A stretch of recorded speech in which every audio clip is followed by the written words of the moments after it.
미국의 그 유명한 그 대중 연설가 가운데 나폴레옹 힐이라는 사람이 있는데요.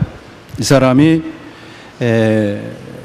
여러 군데 이제 강연을 다니다 보면서 성공한 사람들이 가지고 있는 7가지 특징에 대해서 이야기를 했어요. 7가지 특징이 이분이 얘기하는 성공한 사람의 7가지 특징. 첫 번째가 자기 확신과 신념이 강한 사람. 두 번째, 창의력이 있는 사람. 세 번째가 위대한 상상력을 지니고 있는 사람. 네 번째가 열심을 품고 사는 사람. 다섯 번째, 자기에게 주어진 고난을 잘 견디는 사람. 여섯 번째, 집중적인 노력을 하고 사는 사람. 일곱 번째가 무엇이겠습니까? 첫 번째가 신념이 강한 사람, 창의력이 있는 사람, 위대한 상상력을 가진 사람, 아주 열심으로 사는 사람, 자기에게 주어진 고난을 잘 견디고 이기는 사람. 여섯 번째가 집중적인 노력을 하는 사람. 마지막 일곱 번째가 하나님의 도움을 받고 사는 사람입니다. 인생의 성공이 하나님과 깊이 관련이 되어 있단 말이죠. 인생의 성공이 예배의 성공에 달려 있다는 것을 우리가 여러 주일에 걸쳐서 배우고 은혜를 같이 나누고 있습니다. 예배에 성공한다는 것은 인생이 성공한다는 말입니다. 그 대표적인 인물이 요셉입니다. 하나님과 함께하는 인생이 성공한 인생이라는 것을 우리가 요셉을 통해서 배울 수 있어요. 성경은 이 요셉을 형통한 사람이라고 증거를 하고 있습니다. 그렇다면 요셉의 인생을 들여다보면서 어떻게 사는 것이 성공한 인생이고 형통한 인생이냐 우리가 배울 수 있습니다. 요셉의 인생을 이렇게 들여다보면 머피의 법칙이라는 게 생각이 나요. 여러분들 머피의 법칙이라는 거 아시죠? 이 머피의 법칙이 이런 거예요. 항상 어디가 아프면 토요일 날 많이 아파요. 그죠? 병원 문이 닫아 있는 토요일 날 아프게 되고, 마음 먹고 세차를 하면 꼭 비가 와요. 그리고 양손에 물건을 가득히 들고 갈 때면 항상 코가 가려워요. 그리고 급하게 택시를 기다리면 꼭 빈 택시는 건너편에만 많이 와요. 백화점에 그 세일을 해서 가서 보면 내가 원하는 것은 항상 세일 품목이 아니에요. 이런 것을 이제 머피의 법칙이라고 합니다. 요셉의 일생을 보면 마치 이런 것 같아요. 인생이 우리의 뜻대로 되지 않습니다. 인생이 우리 뜻대로 되지 않는다는 말은 누군가 우리의 인생의 주인이란 말입니다. 내가 아닌. 그런데 이상하게도 자신의 뜻이나 자신의 계획이나 의지와 상관없이 아무것도 자신의 계획대로 되지 않은 요셉의 일생을 성경은 형통한 인생이라고 증거를 하고 있습니다. 왜 그럴까? 그 이유를 우리가 살펴보면 성공이 무엇이라는 것을 알 수 있습니다. 우리 교회에서나 많은 사람들이 비전을 이야기할 때나 꿈을 이야기할 때나 이럴 때 항상 성공이나 형통한 사람으로 요셉을 꼽습니다. 그런데 요셉의 이야기가 우리들에게 주고자 하는 것은 세상에서 세상적인 형통이나 성공을 가르치기 위한 것이 아니라는 것이죠. 오늘날 많은 사람들은 위로 올라가려고 많은 것을 가지려고 살아갑니다. 미국에서 조사를 해보니까요, 18살에서 24살 정도 된 젊은이들이 가지고 있는 생각이 30세가 되기 전에 자기의 삶의 목표를 달성하지 못하면 실패자가 될까 두렵다고 생각하면서 산다 그래요. 그래서 실패자가 되지 않기 위해서 자신의 모든 것을 포기할 각오가 되어 있다, 그렇게 조사 결과가 나와 있습니다. 이들을 보니까 26살에는 집을 사고 27살에는 결혼을 하고 29살에는 부자가 되는 계획을 세우고 있답니다. 여러분들은 어떠신가요? 성경은 그러면 성공과 실패에 대해서 어떻게 이야기하고 있느냐 하는 거예요. 성경에는 오늘날 우리들이 가지고 있는 성공, 실패 이런 의미의 단어들이 없습니다. 성경은 언제나 성공을 이야기할 때는 하나님과 같이 했느냐 그렇지 않았느냐 그것을 보고 따지고 있다는 것입니다. 그렇다면 성경이 세상적으로 물질적인 풍요로움이나 어떤 많은 명예와 권세를 누리는 것에 대해서는 부정적인 이야기만 하고 있느냐? 그렇지 않습니다. 신명기 30장 19절에 보시면 번영과 고난에 대해서 말씀을 하고 있는데 내가 생명과 사망과 복과 저주를 내 앞에 두었은즉 너와 내 자손이 살기 위하여 생명을 택하라 그렇게 말씀하고 있어요. 우리들이 누리고 있는 풍요로움은 하나님이 주신 결과고 하나님이 우리와 함께한 결과라는 말입니다. 그런데 단순히 물질적인 풍요로움은 우리들에게 진정한 부요함을 가져다 주지 못한다는 말이에요. 여러분들이 성경을 꼼꼼히 읽어보시면 성경은 하나님을 잘 믿지 않아도 세상에서 성공할 수 있다는 것을 말하고 있어요. 그렇다면 하나님을 잘 믿는다는 게 뭐냐, 그 결과가 뭐냐라는 것을 우리가 조심스럽게 살펴봐야 한다는 말입니다. 실패라고 하는 건 뭐냐? 하나님이 축복을 거둬가신 것이 실패입니다. 하나님을 경외하고 하나님을 두려워하는 것을 잃어버린 것이 실패예요. 그리고 내 영혼이 하나님과 가까이 있지 않는 것이 실패한 인생입니다. 그래서 성경은 성공이라는 단어보다는 형통이라는 단어를 더 중시하고 사용을 하고 있습니다. 형통이 뭐냐 그러면 하나님이 주신 성공적인 삶이에요.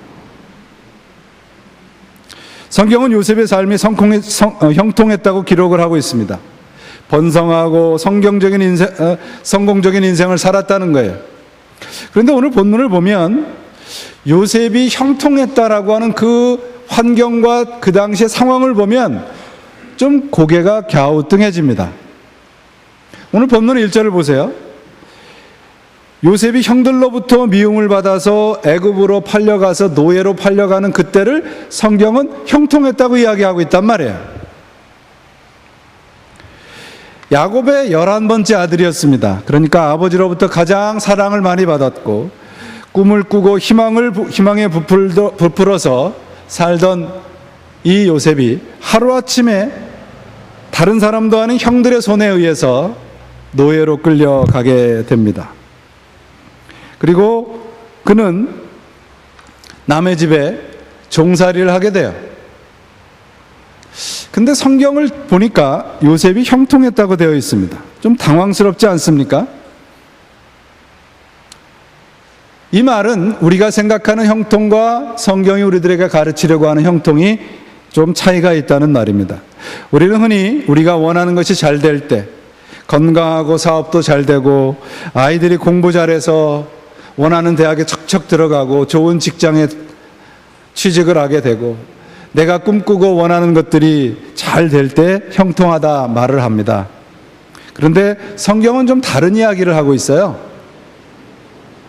성경이 말하는 형통은 내가 원하는 것이 다 이루어지는 것이 아니고 하나님의 뜻이 내 안에서 내 인생에서 이루어지는 것을 형통이라고 말을 하고 있습니다. 내가 원하는 것이 아니라 하나님의 계획과 하나님의 뜻이 나의 삶 속에서 이루어지는 것이 형통이요 성공이라는 말입니다. 오늘 본문 보세요. 1절에 보시면 요셉이 이끌려 애굽에 내려가매 바로의 신하 친위대장 애굽 사람 보디발이 그를 그리로 데려간 이스마엘 사람의 손에서 요셉을 산이라 그렇게 되어 있어요. 우리말에는 그냥 요셉이 이끌려 이렇게 기록을 하고 있는데요. 이 이끌렸다는 말은 손발이 묶여서 데려갔다는 말이에요. 요셉은 지금 손발이 완전히 밧줄로 청청 묶인 상태에서 형들에 의해서 노예 상인에게 팔리고 결국은 애굽 사람의 보디발의 집에 들어가게 되는 거예요. 그런데 23절을 보시면 그가 형통했다고 되어 있습니다. 요셉의 환경은 여전히 노예였고 그의 상황은 우리가 생각하는 것보다 훨씬 더 열악했습니다.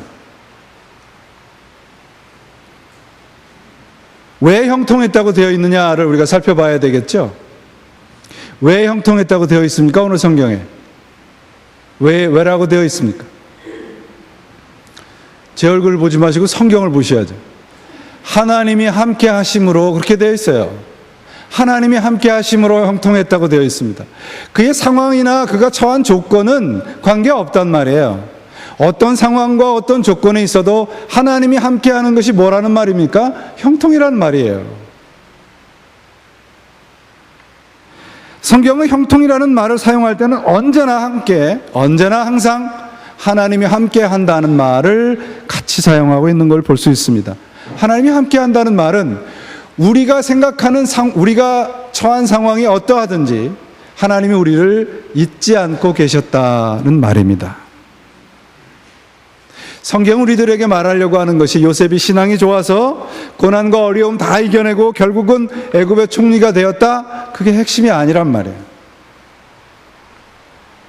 시편 105편에 보시면 요셉의 형편을 참 잘 기록한 내용이 있어요. 18절을 보시면 시편 105편 18절에 그 발이 착고에 상하고 그 몸이 쇠사절에 매였으니 곧 여호와의 말씀이 응할 때까지라 말씀이 저를 단련하였도다. 그렇게 기록하고 있습니다. 감옥에 있으면서 모질고 힘든 가운데 할 수 없어서 버텼다는 말이에요. 요셉이 신앙이 좋아서 버텼다는 말이 아니라 정말 할 수 없어서 버텼어요. 비전을 갖고 내가 이걸 이겨나면 승리할 것이다. 그래서 요셉이 결국은 승리했다. 아니란 말이에요. 쇠사슬에 묶인 요셉이 뭘 했을까요? 요셉이 지금 갇힌 곳은 어디냐 그러면 애굽의 감옥이라고 되어 있지만 아주 깊은 토굴입니다. 핏 하나 들지 않는 그곳에서 손발이 묶인 요셉은 뭘 했을까요? 무릎 꿇고 하나님 앞에 기도했을까요? 아니에요. 성경 그렇게 이야기하지 않아요. 성경은 그가 하나님 앞에 울부짖었습니다. 그리고 그가 처한 상황에 그는 어찌할 줄 몰라서 지금 몸서리치고 있고 안절부절하지 못하고 있어요. 여기 보세요. 그 몸이 쇠사슬에 매였다고 시편에 되어 있어요. 그 몸이라는 말은 뭐냐면 히브리 원어는 혼이에요. 혼. 그가 지금 혼비백산하고 있다는 말입니다. 무슨 말씀을 성경이 하고 있느냐 그러면 요셉이 그만큼 연약했다 그런 말이에요. 우린 주일학교 때부터 배운 것은 그거 아니잖아. 요셉이 꿈을 꾸었고 비전을 가졌고 신앙이 좋아서 고난을 이겨냈고 아니에요 여러분. 아닙니다. 요셉도 우리와 똑같이 연약한 사람이었어요. 그는 그가 처한 고난을 그의 의지로 이겨내지 않았습니다. 시편 105편에서 그래서 뭐라고 말을 하고 있느냐면 이렇게 연약한 요셉이 어떻게 이겨냈느냐? 말씀이 그를 단련시켰다고 되어 있습니다. 그러면 그가 형통한 인생이라고 말을 하는 성경은 그 의미는 뭐냐 하면 하나님이 그가 믿는 하나님이 그의 삶의 실력이 되기까지 하나님이 그에게 고난 주시고 어려움 주시고 때로는 그가 혼비백산할 만큼 힘든 상황에 처하게 하셔서 하나님이 그를 하나님의 사람으로 만들으셨다는 말이에요. 그것이 형통하다는 말이에요. 우리의 상황이 다 좋아지고 조건이 다 좋아지는 것이 형통이 아니라 어떠한 상황 속에서도 내가 지금 혼비백산할 만큼 어려운 상황 속에서도 하나님을 놓지 않는 것, 그게 형통이란 말입니다. 형통이라는 말의 그 원어를 보니까요, 영어로 break out, push forward라는 그런 의미를 담고 있어요. 그러니까 형통이라는 말 속에는 성공이라는 말과 번성한다는 의미가 담겨져 있다는 뜻이죠. 결국 상황이나 여건의 좋고 나쁨과 상관없이 어떠한 상황이든지 계속 그것을 뚫고 지나가는 것, 그것이 형통한 삶이란 말입니다. 하나님이 우리들에게 그런 삶을 주시는 거예요. 시편 1편을 보세요. 어떤 사람이 복 있는 사람이라고 되어 있습니까? 복 있는 사람이 시냇가에 심은 나무 같다고 되어 있습니다. 여러분, 우리가 받은 구원이 축복이 얼마나 큰 건가 하면, 복 있는 사람이 바로 시냇가에 심은 나무라고 그랬어요. 시냇가에 저절로 자라난 나무가 아니라 뭐예요? 심겨진 나무예요. 하나님이 우리를 시냇가에다가 심겨졌단 말이에요. 시냇가에 있으면 때로는 홍수도 날 것이고 때로는 가뭄도 있을 거예요. 그러나 하나님이 언제나 공급하시겠다, 그런 말이에요. 요셉을 형통한 사람이라고 부르는 것은 바로 하나님과 함께 하나님을 통해서 모든 삶의 어려운 과정과 삶의 모든 과정들을 뚫고 지나갔기 때문입니다. 그가 나중에 총리가 되었기 때문이 아니라, 하나님을 여러분, 우리가 마치 요술램프처럼 내 소원을 다 들어주는 그런 분으로 생각하지 마세요. 하나님은 하나님이 원하고 소원하는 것을 우리들에게 반드시 주실 분이십니다. 그 반드시 주실 것을 위해서 때로는 고난도 주시고 시험도 주신단 말이에요. 우리가 맞닥뜨리는 고난이라는 현실이 바로 우리의 인생의 주인이 바로 내가 아니라는 것을 알게 하시는 것입니다. 내 마음대로가 아니라 하나님 마음대로, 이것을 아는 것이 신앙이고 이것을 아는 인생이 형통한 인생이에요. 이런 우스운 얘기가 있더라고요. 어떤 사람이 길을 가다가 요술 램프를 주었대요. 그래서 이 사람이 어디서 들은 건 있어갖고 요술 램프를 이렇게 문지르니까 거기서 아주 아름다운 요정이 나와서, 주인님, 그러시면서 내가 한 가지 소원만 들어주겠습니다. 그러니까 뭐 두 가지도 아니고 한 가지 소원만 들어주겠다, 그렇게 얘기를 했대요. 이 사람의 머리에 이제 고민을 하는 겁니다. 이 사람의 머리에는 세 가지가 있었어요. 여러분의 머리에는 뭐가 있나요? 이 사람은 돈, 아름다운 여자, 그리고 결혼, 이 세 가지가 있었어요. 한 가지만 이야기하려니까 이제 결정을 못한 겁니다. 그러다가 아주 빠르게 돈, 여자, 그렇게 얘기를 했대요. 이 사람이 뭘 받았겠습니까? 정신이 돈, 여자를 받았대요.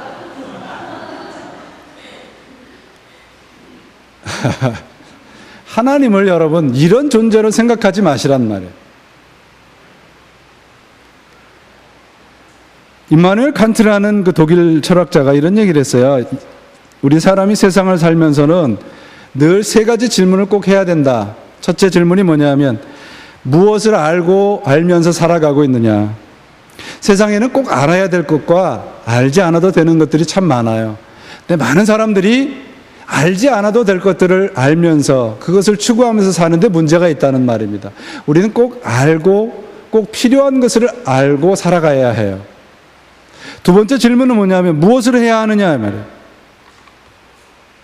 우리가 반드시 해야 할 것을 하면서 살아야 한다는 말이죠. 세 번째 질문이 뭐냐면, 무엇을 바라보며 무엇을 소망하며 살아가는가. 여러분들은 오늘 무엇을 소망하며 살아가십니까? 중요한 것은 뭐냐면, 어디서 어떤 환경에서 사느냐가 중요한 게 아니고요, 내가 어떻게 사느냐가 중요해요. 환경은 중요하지 않습니다, 여러분. 중요한 건 환경이 아니라 우리의 삶의 자세입니다. 어디서 사느냐를 중시했다면 성경은 요셉을 형통한 인생이라고 이야기할 수 없습니다. 그가 어떻게 살았느냐가 중요했기 때문에 성경은 요셉을 형통한 사람이라고 말합니다. 인생은 어디의 문제가 아니라 어떻게의 문제라는 거예요. 형통한 인생은 어떻게 사느냐? 우리에게 마지막 주어진 질문이 바로 이겁니다. 형통한 인생을 산다는 것이 어떤 느낌이나 감정이나 뜨거운 결단으로 되지 않습니다. 오늘날 우리의 신자들은 내가 어떤 것을 느끼고 내 감정으로 내가 형통했다, 성공했다 붙잡고 감격하면서 살아가는 것 같아 안타깝습니다. 어떻게 살아가느냐의 문제는 감정의 문제가 아니라 실력의 문제입니다. 그런 얘기가 있잖아요. 한 번 틀리는 것은 실수지만 2번 이상 틀리는 것은 뭐예요? 실력이래요. 어떤 삶을 사느냐는 느낌이 아니에요. 감정이 아니에요. 형통은 느낌이 아니고 현실이고 경험입니다. 제가 어느 선교사의 간증을 읽은 책이 있는데요. 이분이 아프리카에서 선교를 하시는 분인데 어떤 분이 질문을 했어요. 당신은 정말 그 척박한 땅 아프리카에서 선교사를 하는 것이 좋습니까? 이 선교사님의 대답은 참으로 뜻밖이었습니다. 내가 이 일을 좋아하느냐고요? 천만에요. 저와 제 가정은 더러운 것이라고는 딱 질색입니다. 이 냄새나는 고약한 오두막에 기어드는 일은 참으로 몸서리쳐지지요. 그리고 무지막지하고 불결하고 야만스러운 사람들과 함께 산다는 것은 정말 하고 싶지 않은 일입니다. 그러나 내가 싫다고 그리스도를 위하여 아무것도 하지 않을 수 있나요? 좋든지 싫든지 하는 것은 선교와 아무 관계가 없습니다. 신앙은 내가 좋든지 싫든지 반드시 하나님의 뜻을 따라가야 하는 일이라는 말이에요. 우리가 생각하고 우리가 느끼고 우리가 갖고 있는 감정에 따라서 우리는 하나님을 평가를 하려고 합니다. 형통한 삶은 그렇지 않다는 말입니다. 신앙은 느낌이나 긍정적인 생각이 아니고요, 말씀을 따라 살아내는 실력입니다. 로리 벤스라는 책이 재미있는 제목이 있는데 보니까 주식회사 예수라는 책이에요. 그 책에 보니까 예수님의 성공에 대한 정의를 하나님의 뜻대로 하는 것이라고 하고 있어요. 성공은 하나님의 뜻대로 사는 겁니다. 형통의 뜻은 성공이라고 했잖아요. 그렇다면 형통이 뭔가요? 하나님의 뜻대로 하는 거예요. 신앙은 다른 거 아닙니다, 여러분. 하나님이 좋아하는 걸 좋아하게 되는 게 신앙이고요, 하나님이 싫어하는 걸 싫어하는 게 신앙이에요. 내가 좋아하는 것인데 하나님이 싫어하는 것을 자꾸 나한테 맞추려고 하니까 우리는 언제나 불편합니다. 그런 것은 신앙이라고 하지 않아요. 여러분, 제가 지금 몇 가지를 말씀드릴 테니까 이런 것들이 행복인가 한번 여러분 스스로 판단을 해보세요.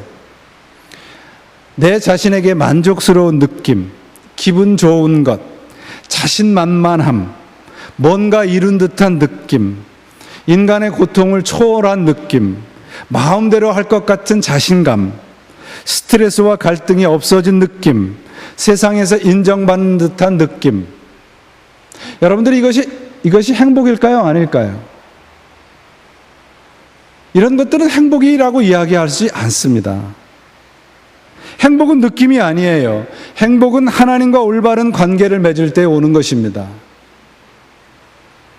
그래서 진정한 행복은 기쁜 느낌이나 기쁘지 않은 느낌 모두를 감당할 수 있을 만큼 크고 강한 거예요. 우리 모두 누구나 행복하고 싶어 합니다. 그러면 우리가 행복하기 위해서 어떻게 해야 될까요? 어떻게 해야 되겠습니까? 하나님 뜻대로 사는 겁니다.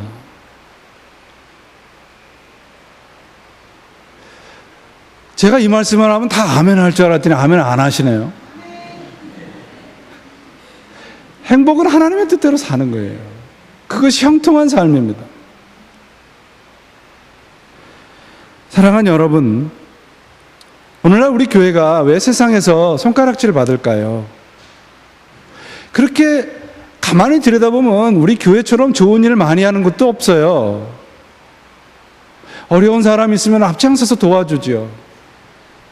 작년에 뉴저지에 샌디가 왔을 때 우리 감리교회만 해도 엄청난 물질과 인적 자원을 그곳에 쏟아 부었습니다. 그런데 왜 여전히 교회를 향해서 세상은 그렇게 냉담할까요? 그것은 자신들이 생각하고 자신들이 추구하는 성공과 형통을 교회는 예수 이름으로 이루려고 한다는 것이기 때문에 그래요, 여러분. 교회는 그런 것이 아닙니다. 우리가 지금 오늘 바로 돌아서지 않으면 우리의 삶과 신앙은 언제인지 모르게 와르르 무너질 수밖에 없어요. 형통한 인생은 세속적인 성공만을 거두는 삶이 아니에요. 요셉의 인생을 보면서 저는 인생이란 결과보다는 과정에서 성공을 거두는 삶이 훨씬 더 아름답다는 것을 배우게 됩니다. 요셉이 애굽에 끌려왔을 때가 18살이에요. 감옥에서 2년을 살았고요.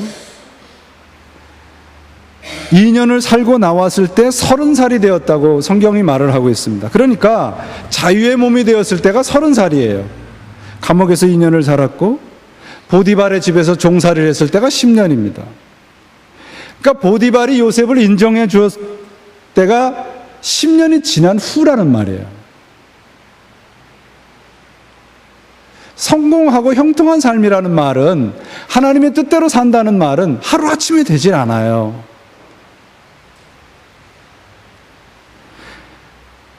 요셉이 하루아침에 사람에게 인정을 받은 것이 아니듯이 우리도 우리 인생의 고난과 인생의 과정을 하나님의 뜻대로 통과를 할 때 하나님은 우리의 인생을 형통하다고 인정해 주실 것입니다. 오늘이라는 과정을 놓치지 마십시오. 오늘이라는 과정에서 하나님을 붙잡고 승리하셔야 됩니다.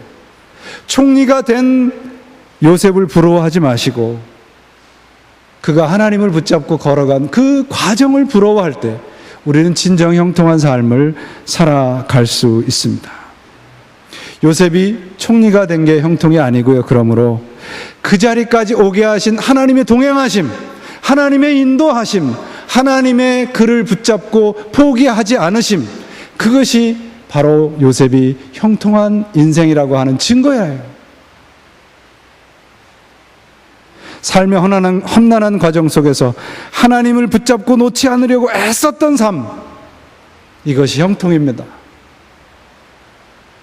세상이 현혹하는 형통과 성공의 신기루를 쫓아가지 마시고요. 오늘 여러분과 함께 하시고 여러분의 작은 신음소리에도 응답하시는 성령님의 동행하심에 아멘 하시고 따라가십시오. 그러시면 여러분의 인생은 형통한 인생이 되실 것입니다. 여러분, 하나님이 무엇 때문에, 뭐가 아쉬우셔서 우리와 함께 하시기를 원하실까요? 이유는 한 가지입니다. 우리를 성공시키시기 위해서, 우리를 형통한 삶을 살게 하기 위해서 하나님은 오늘도 우리를 포기하지 않으시는 것입니다. 이 하나님의 포기하지 않으심에 여러분의 인생을 거시고 하나님과 함께하는 인생만이 형통한 삶이라고 하는 것에 여러분의 신앙의 목적을 삼으시고 걸어가시기를 바랍니다. 하나님과 함께 살아가십시오. 그러면 진정 형통하고 성공한 삶이 무엇인가를 여러분은 분명히 경험하고 분명히 여러분은 형통한 삶을 살아내실 수 있으실 것입니다. 이런 인생을 살아가시는 여러분들이 되시기를 주님의 이름으로 축원을 드립니다.